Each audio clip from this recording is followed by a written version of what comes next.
Her name was Amina Westbrook, and at 28 years old, she could still hear the nickname her parents used behind closed doors, the slow one. For 2 decades, she lived in the shadow of her older sister, Marissa Westbrook, the family's pride. Marissa stacked Harvard degrees like trophies, collected internships, glowing recommendations, and promises of inheritance. Amina collected silence. Diagnosed with dyslexia at 7, she had learned to navigate shifting letters and spinning sentences alone, because every time she asked for help, her mother Loretta would sigh and say, "Some kids aren't academic, baby." Their father, Reginald Westbrook, ran Westbrook Estates, a massive real estate empire built by his own mother. Amina never felt like she belonged in that world. But on Marissa's graduation day at the Plaza Hotel, everything changed. A stranger handed Amina an envelope that would expose every lie her parents had ever wrapped in polished smiles. The Westbrooks were old money Manhattan, the kind of black family whose name appeared on museum plaques and hospital donation walls. Reginald ruled the company with the sharp charisma of a man who knew he was respected everywhere he walked. The empire was originally built by Amina's grandmother, Evelyn Westbrook, who started it from a tiny Brooklyn office in 1966. By 2024, Westbrook Estates was valued at $90 million. Amina, meanwhile, grew up trying to survive her dyslexia. She learned to rely on audiobooks, diagrams, color-coded notes, anything that made the world make sense. And every Sunday, she'd take the subway to Grandmother Evelyn's apartment on Riverside Drive. Evelyn told stories behind every contract, teaching Amina how to see structure instead of sentences. "You don't read slow, baby," she would whisper. "You read different. And different sees deeper." Amina believed her, until the world convinced her otherwise. Christmas 2018 felt like a performance the family rehearsed for months. 20 relatives sat beneath crystal chandeliers in the Westbrooks' massive Upper East Side dining room. Reginald stood at the head of the table, raising a glass. "I'm proud to announce that Marissa has been accepted to Harvard Law, full scholarship." Applause erupted instantly. Cameras flashed. Aunties dabbed tears from their eyes. Amina sat quietly, hands folded in her lap. Then Reginald looked her direction and said with a dismissive smile, "And Amina? Well, Amina is here too." Soft, uncomfortable laughter circled the table. Marissa didn't defend her. No one ever did. Amina blinked down at her plate, refusing to let tears fall. Under the table, a warm hand squeezed hers. Grandmother Evelyn, eyes burning with something fierce. She said nothing aloud, but that moment planted the first seed of a storm Amina never saw coming. 3 months after that humiliating Christmas dinner, Grandmother Evelyn called Amina to her Riverside apartment. Evelyn's health had weakened, her once strong frame looked thin, but her eyes stayed sharp. "Sit, baby," she said, patting the chair across from her. The walls were covered in photos from Evelyn's incredible life, groundbreakings, awards, partnerships. Not a single photo of Reginald leading anything. "I built this company from nothing," Evelyn said softly. "Your father inherited it, but he didn't earn it. He chases prestige, not people." Amina listened quietly. Evelyn reached beside her and placed a small mahogany box in Amina's hands. "Keep this safe. Don't open it yet. One day you'll need it." Amina wanted to ask what was inside. Evelyn only shook her head. "You see the truth, even when others try to hide it." 18 months later, Evelyn died, and the box remained sealed in Amina's closet. By 2022, Amina had graduated from a state university, not an Ivy, as her parents liked to remind her. She applied for a job at Westbrook Estates, hoping to finally prove herself. Reginald hired her as an administrative assistant for $42,000 a year. That same month, Marissa joined as chief legal officer, earning nearly $300,000 plus bonuses. Amina photocopied documents and fetched coffee for executives who rarely learned her name. She wasn't invited to meetings, never shown contracts, never allowed near real decision-making. But isolation had taught her to observe in silence. She began sketching diagrams of deals she overheard, mapping relationships, predicting outcomes. The same skill she'd built to survive dyslexia had become her superpower. "You read like an architect," Evelyn once told her. "You see structure." Amina didn't yet know that this quiet ability would one day swallow her father's empire whole. In early 2024, the first crack appeared. Amina received an email titled Position Restructuring, Confidential. Her role would be eliminated effective July 1st. No explanation. No discussion. Just a clean removal. That evening, she stayed late organizing files when she overheard her parents talking in Reginald's corner office. "We can't have her here when Marissa takes over," Reginald said. "It looks bad, the CEO's daughter working as a secretary." Loretta responded gently, "We've done everything we could for her. Some kids just can't rise." Amina pressed her palm against the thin wall as their words stabbed deeper than any layoff ever could. Losing the job wasn't the part that shattered her, it was the confirmation. They'd never believed she was capable of anything. She wasn't a daughter to them. She was an embarrassment. And in less than 24 hours, they would publicly erase her completely. Marissa's graduation celebration at the Plaza Hotel was a spectacle of wealth and pride. 350 guests filled the Golden Ballroom, dressed in shimmering gowns and sharp tuxedos. Amina stood near the doorway in a simple black dress from a discount rack. Loretta approached her immediately, eyes cold. "Table 29, near the service area.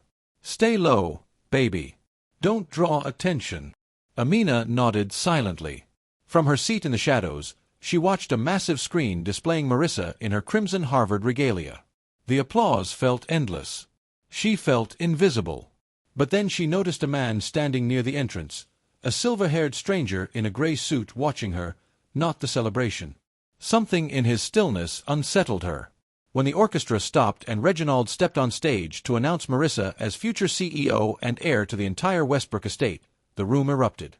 No one looked toward the shadows where Amina sat. As cameras flashed around Marissa, the silver-haired man began walking toward Amina with purpose. He stopped beside her table, his expression firm but not unkind. "Miss Westbrook?" he asked.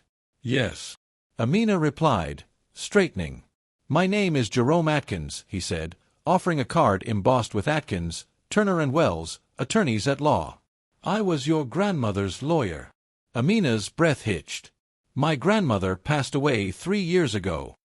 "I'm aware," he replied gently. "She left something for you with specific instructions." He pulled a cream envelope sealed with red wax. "This is her real will, the one your father doesn't know exists." The room spun. "Why now?" Amina whispered. Jerome's eyes softened. "She told me to deliver it the day Reginald publicly disinherited you. And I believe that just happened." Amina stared at the envelope.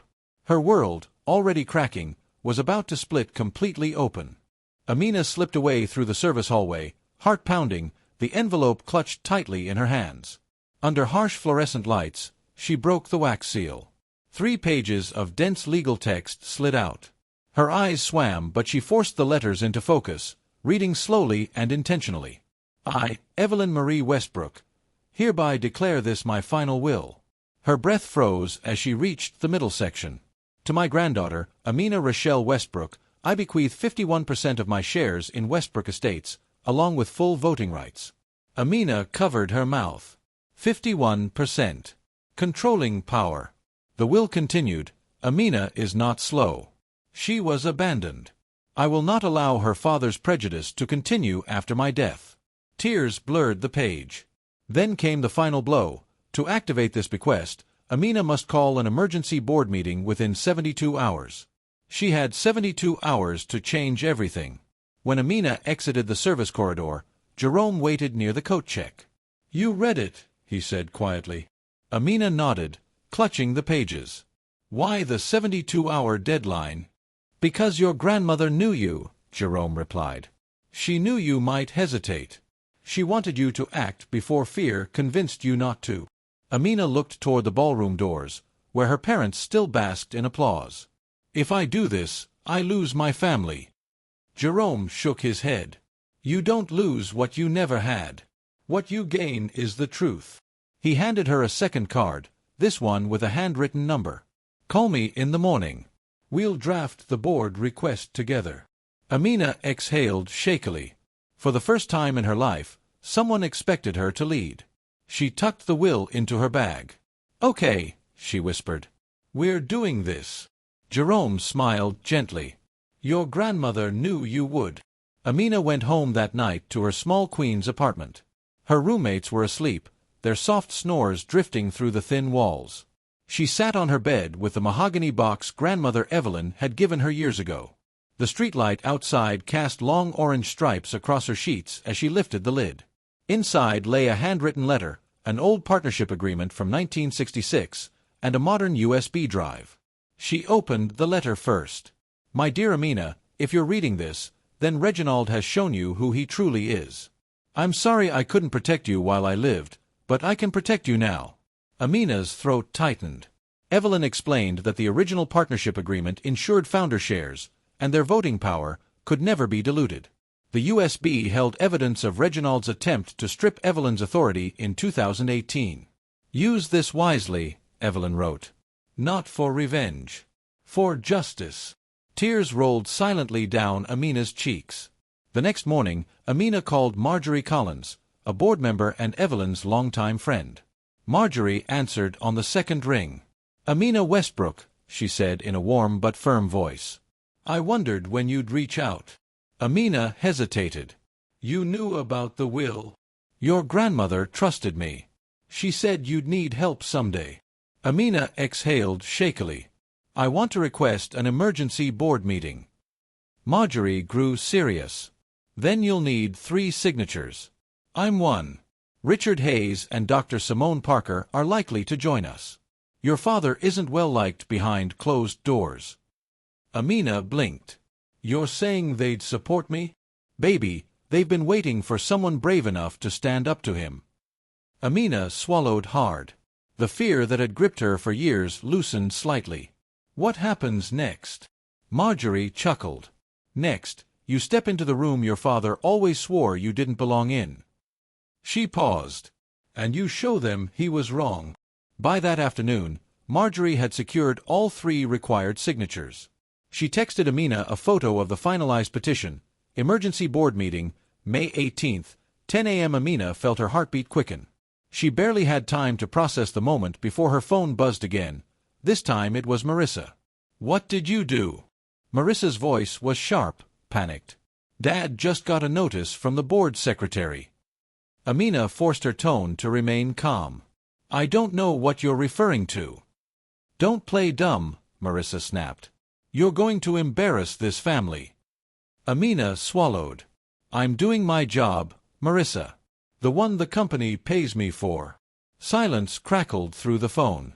Don't do something you can't undo, Marissa whispered before hanging up. 20 minutes later, Amina saw Reginald storm into his office, slamming the door so hard the windows rattled.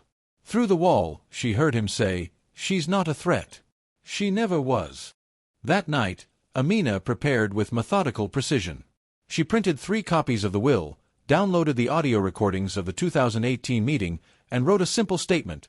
Not emotional, not accusatory, just facts. Jerome confirmed he'd attend as the verifying attorney. Marjorie texted her around 11 p.m. petition filed. Meeting confirmed. Your grandmother would be proud. Amina couldn't sleep. The thought of facing her father in a boardroom made her stomach twist, but beneath the fear lived something else, anticipation. For once, she would not sit silently in the corner of her own life.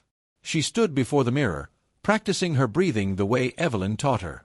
Strategy before emotion, her grandmother always said. Amina repeated the words softly. She wasn't doing this to destroy anyone. She was doing it to protect the company Evelyn built, and the version of herself Evelyn always believed existed. On May 18th, Amina arrived at Westbrook Tower dressed in a borrowed gray blazer and carrying the inexpensive leather portfolio she'd bought at a thrift store. The 42nd floor was gleaming with glass and marble, the kind of corporate luxury meant to intimidate. A security guard blocked her path. Your name isn't on the attendee list, he said. Employees aren't allowed in. Before Amina could respond, Marissa appeared behind her, immaculate in a navy suit. Amina, what are you doing here? She demanded. This isn't your space. Amina met her sister's eyes. I have information for the board. Marissa forced a laugh. You work in the copy room. What information could you possibly... Return on investment, Amina interrupted calmly. The concept isn't complicated. Marissa's smile faltered. Before she could respond, Reginald appeared with 2 VPs, his scowl deepening. "Amina," he ordered, "go back to your desk." But another voice cut through the hallway. "I invited her," said Marjorie Collins, stepping out of the boardroom doorway. Her silver hair framed a stern, confident expression. "Amina has standing to address the board." Reginald's jaw tightened. "This is unnecessary." Marjorie ignored him. "Let her in." Inside, the boardroom was smaller than Amina imagined. Polished walnut table, 12 leather chairs, portraits of former leaders lining the walls, including one of Evelyn whose painted eyes seemed to follow her. Amina took the seat farthest from the head, the children's seat, as employees jokingly called it. Jerome sat quietly in the corner with his briefcase. The board chairman, Robert Jefferson, cleared his throat. This emergency session was requested by Collins, Hayes, and Parker. "Mrs. Collins, you have the floor." Marjorie rose. "Thank you.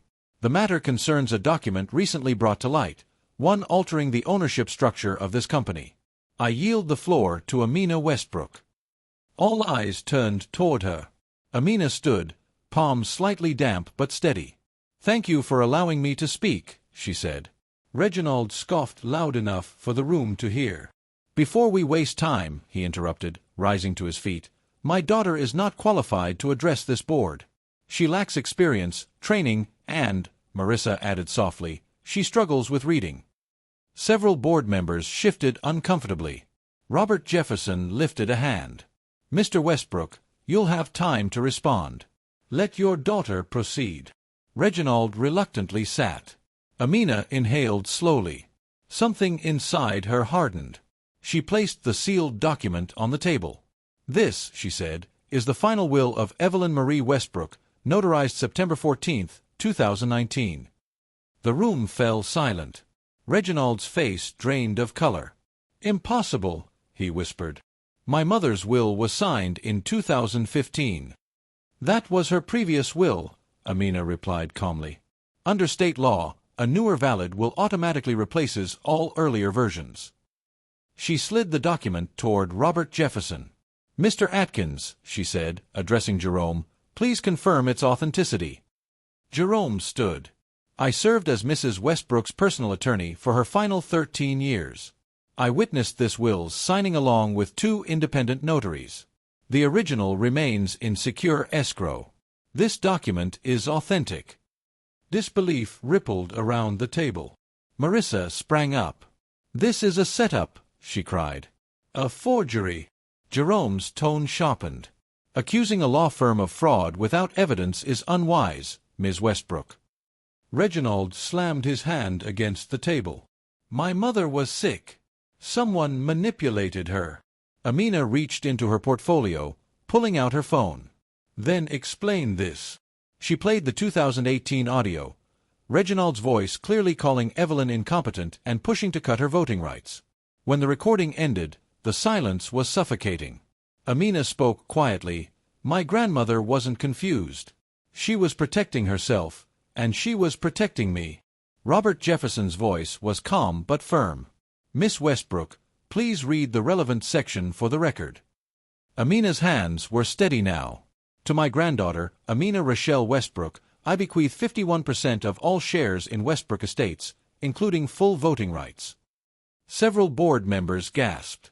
Amina continued, "This bequest is made with full awareness of my son's treatment of Amina. She has been excluded and diminished not due to lack of ability but lack of support. Amina is not slow. She was abandoned." A single tear rolled down Marissa's cheek. Reginald looked physically ill. "This doesn't prove she can run a company," Marissa whispered. Amina met her gaze. "I'm not asking to run it. I'm asking the board to consider the facts." She displayed the partnership agreement and voting protections. "My grandmother built this company with integrity. She trusted you to uphold it, even against her own son." The board fell into shocked murmurs. Reginald struggled to find words, sweat collecting near his temples. "This is old history," he muttered weakly. "It doesn't reflect current leadership." Amina shook her head. "It reflects a pattern. One the board deserves to know." Jefferson turned to the room.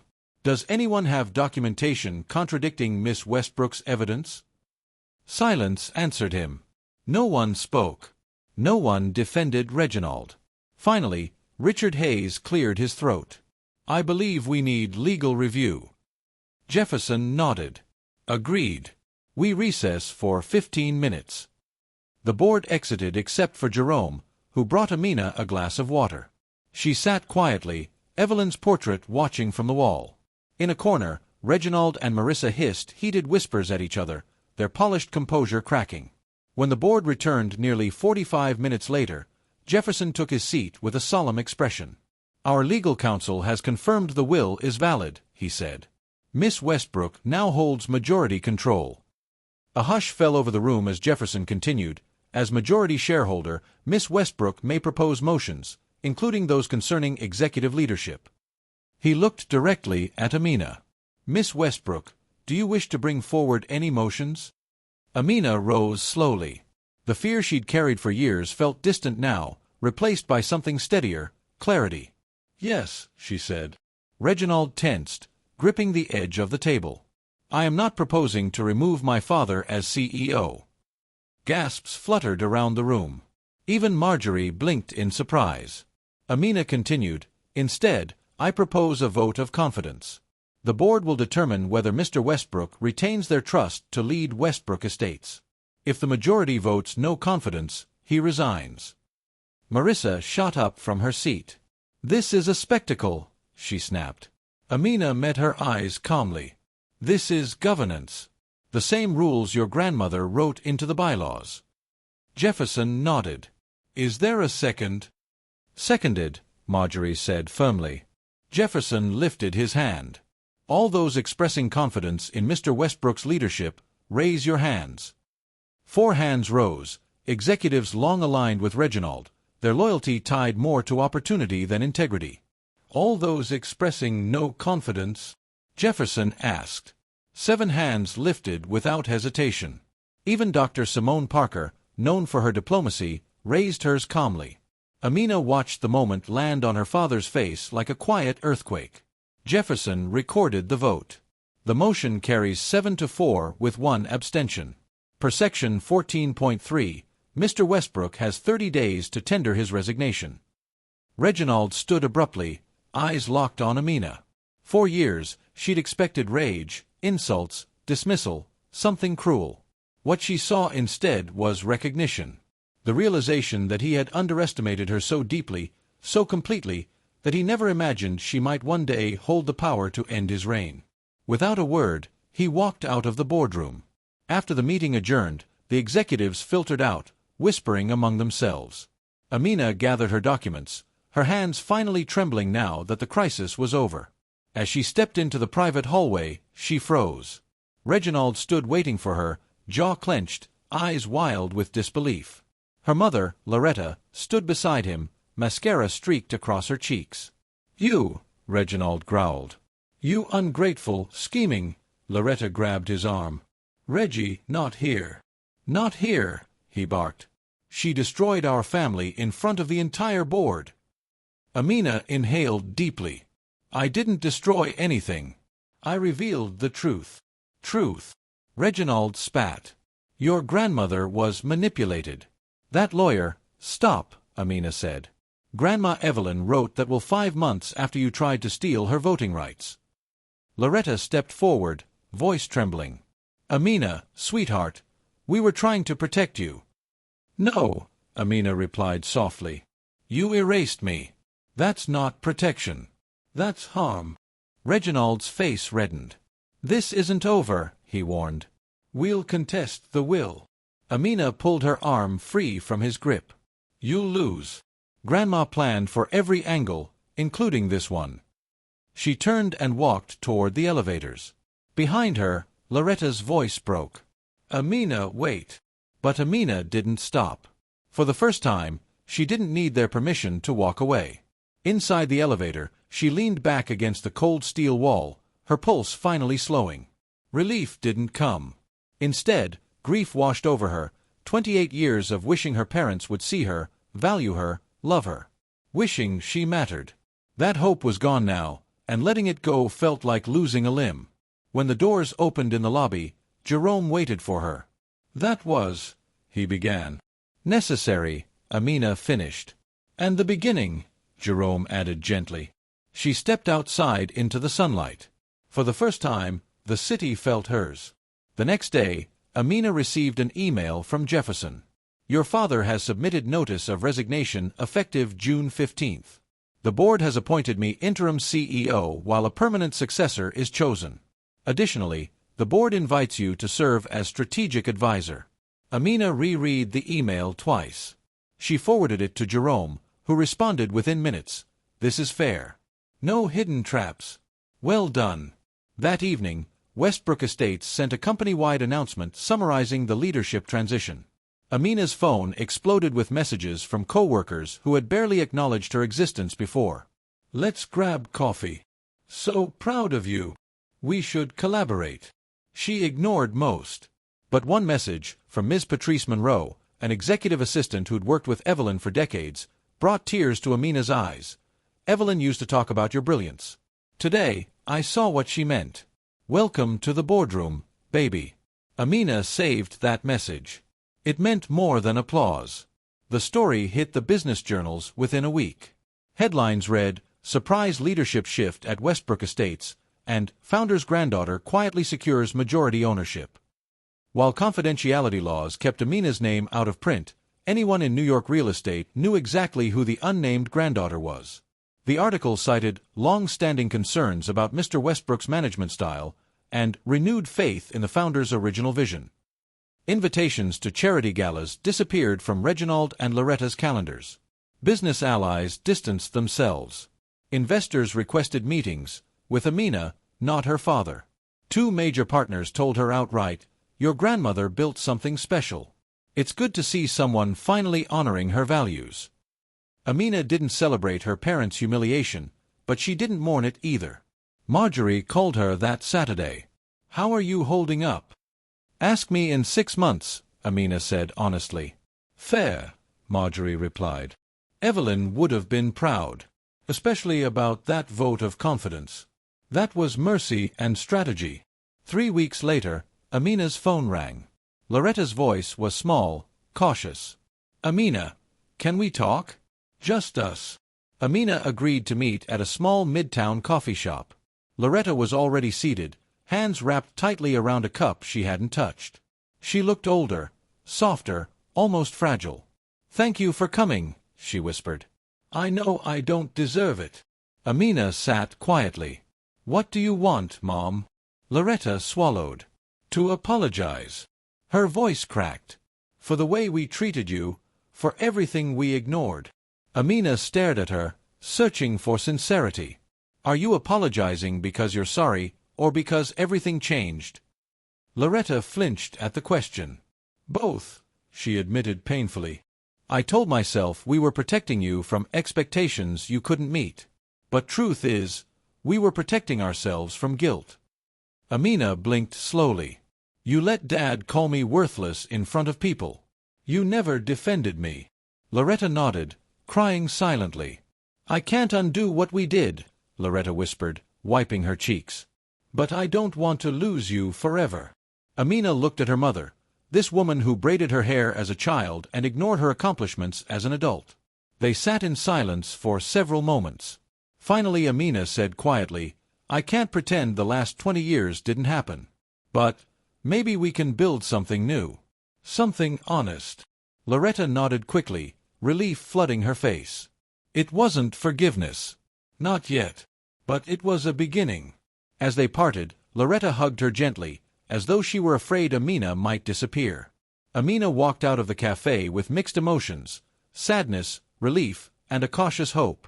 She didn't trust her parents completely, but she no longer needed their approval to breathe. She was rebuilding her life on her own terms, brick by brick, truth by truth. In August 2024, Marissa called. Amina considered ignoring it, but answered anyway. "Can we meet?" Marissa asked softly. "There's something I need to say." They met near Bethesda Fountain in Central Park. Marissa looked different, tired, unpolished, human. "I've been in therapy since May," she began. 3 times a week. It's rough. Amina didn't reply. Marissa continued, being the golden child wasn't a gift. It was a cage. Dad demanded perfection. Every grade, every award, it was never enough. She stared at the water. And the way we treated you. I told myself that's just how things were. That you were different. That I couldn't challenge them. You weren't protecting me, Amina said quietly. I know, Marissa whispered. I was protecting myself. And that's not an excuse. Tears welled in her eyes. I see you now, Amina. Really see you. And I'm sorry I didn't look sooner. The sisters sat in silence, 2 women raised in the same house but in different emotional universes. Finally Amina spoke. I can't go back to how things were. Marissa nodded. I don't expect you to. She swallowed. I just hope we don't have to be enemies anymore. Amina considered this, studying her sister's trembling hands. Maybe, she said slowly, we can start over. From scratch. Marissa's breath hitched with relief. I'd like that. It wasn't the close, protective sisterhood Amina had wished for as a child. But it was honest. And honesty was a beginning. After they said goodbye, Amina walked through the park, the late summer light warm on her skin.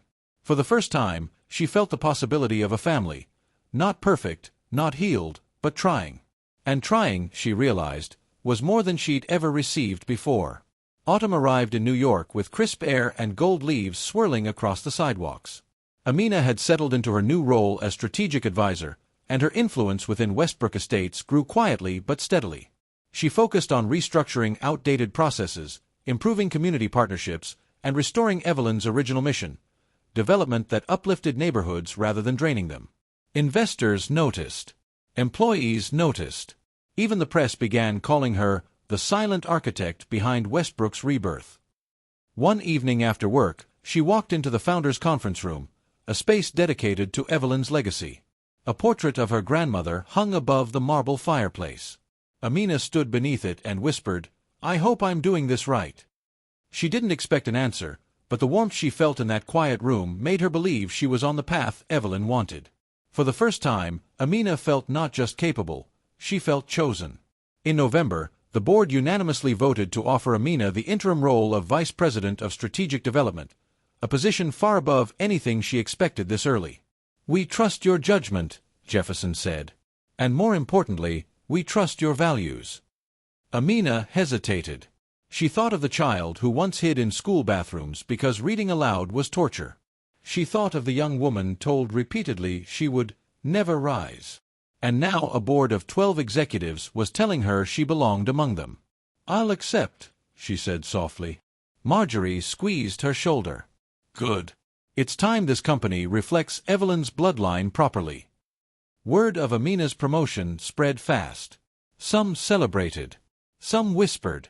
Some doubted. But no one dismissed her anymore. That era was gone. When she walked the halls of Westbrook Tower now, people nodded with respect, not because she forced fear, but because she carried truth. Reginald did not attend the board meeting that announced her promotion. He had withdrawn largely from public business life, his reputation damaged and his power dissolved. Amina hadn't spoken to him since the day in the hallway outside the boardroom, until one afternoon he called unexpectedly. Amina, he said stiffly, your mother wants us all to have dinner. She thinks we should try. Amina said nothing at first. Do you want to try? She finally asked.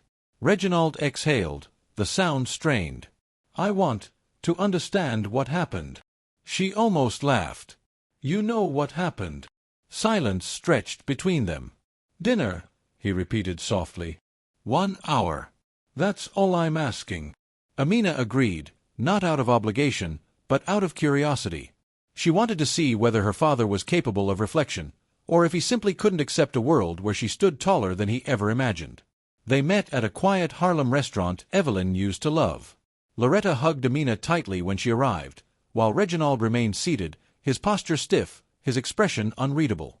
The conversation began awkwardly, safe topics, weather, work, distant relatives.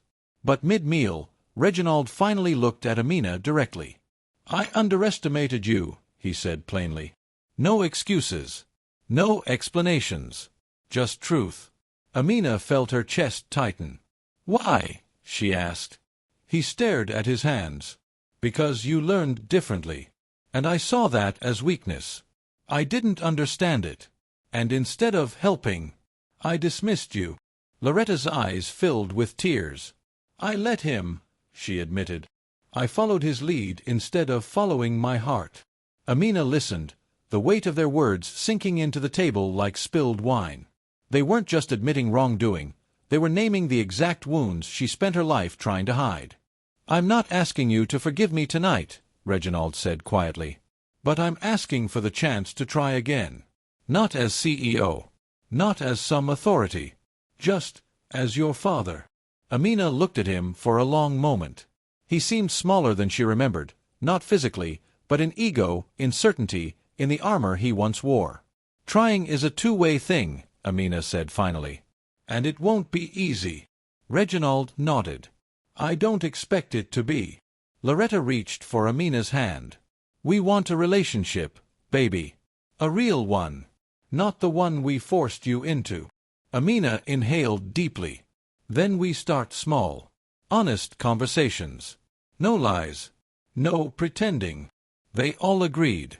It wasn't reconciliation, it was permission for something new to begin. Something fragile. Something possible. Amina left dinner unsure of the future, but certain of one truth: healing wasn't weakness. It was work. December brought the company's annual winter gala, the first one without Reginald at the helm. Amina was invited as a guest of honor, a symbolic nod to Evelyn's legacy and to the company's transformation. She wore a midnight blue gown and stood on the balcony overlooking the ballroom as Jefferson introduced her. "This year," he said, "we honor not just leadership but courage." Miss Amina Westbrook reminded us that integrity doesn't come from titles, it comes from truth. Applause filled the room. Some faces glowed with admiration, others watched with careful curiosity. But Amina didn't crave approval anymore. She felt Evelyn beside her. As she stepped forward to accept the award, she said only, "My grandmother taught me that buildings mean nothing if people feel small inside them. I hope to build spaces and relationships where no one feels invisible." Her words landed gently but powerfully. The room listened. Really listened. In the weeks that followed, Amina implemented several of Evelyn's forgotten community initiatives: affordable housing projects, youth architecture workshops, neighborhood revitalization grants. Westbrook Estates' reputation began to shift from elitist to visionary. Investors took notice, and within months, the company saw a rise in long-term interest from developers who valued social responsibility. Amina also began mentoring 2 interns who, like her, learned differently. "You're not broken," she told them. "You're built uniquely. And that's an advantage, not a flaw." The interns thrived under her guidance. One afternoon, as she left the office, Marissa stopped her in the lobby. "I started volunteering at a literacy nonprofit," Marissa said shyly. "I thought, maybe you'd join me sometime?" Amina smiled. "Text me the details." For the first time, she saw her sister not as a rival, but as someone also trying to rewrite her own story. Late one evening, as Amina walked home through the soft glow of streetlights, she passed a group of students studying on the library steps. One young woman struggled with her textbook, flipping pages, sighing in frustration. Amina recognized the expression instantly, the quiet despair of someone who felt left behind by the world's expectations. She approached gently. "You okay?" The student nodded stiffly. "I read slow," she murmured. "Everyone else gets it faster." Amina sat beside her. "Can I show you something?" She helped her outline the chapter into a simple visual map. The girl's eyes widened. "That actually makes sense." Amina smiled. "It did for me too, once." When she left, the girl whispered, "Thank you." Amina walked away with a full heart. This, helping people feel seen, felt like the truest continuation of Evelyn's legacy she could imagine. By spring, Westbrook Estates had officially stabilized, and Jefferson informed Amina privately that the board intended to nominate her for executive vice president within the year. "No rush," she told him. "I want to grow into whatever comes next." He smiled. "That patience is exactly why you're ready." That weekend, Amina traveled to Evelyn's old apartment, the lease now in her name. She stood by the window overlooking Riverside Drive, remembering the Sundays she spent here as a child, Evelyn teaching her not to fear the way her mind worked. She opened the mahogany box again and found a note she'd overlooked. Leadership isn't about being the loudest. It's about being the clearest. You will lead with clarity, Amina. I already saw it. She pressed the note to her heart. I hope I'm making you proud, she whispered. And for the first time, she fully believed she was. A year after the dramatic board meeting, Amina walked into Westbrook Tower not as an afterthought, not as an assistant, but as a leader shaped by resilience, truth, and the woman who believed in her before anyone else did. Her dyslexia remained, but it no longer felt like a burden. It was her lens, her strength, the reason she saw structures and solutions others overlooked. Her relationship with her parents was cautious but improving. Her relationship with Marissa was slowly growing into something real. And Amina herself? She was becoming the kind of woman Evelyn had always known she could be. As she stood in the lobby, sunlight pouring through the glass walls, she felt a profound peace settle over her. She had survived dismissal, humiliation, and erasure, and turned them into purpose. This was not revenge. This was a reclamation. And Amina Westbrook had finally stepped into her own name. Thank you for watching. Don't forget to like, comment, and subscribe to this channel for more interesting stories.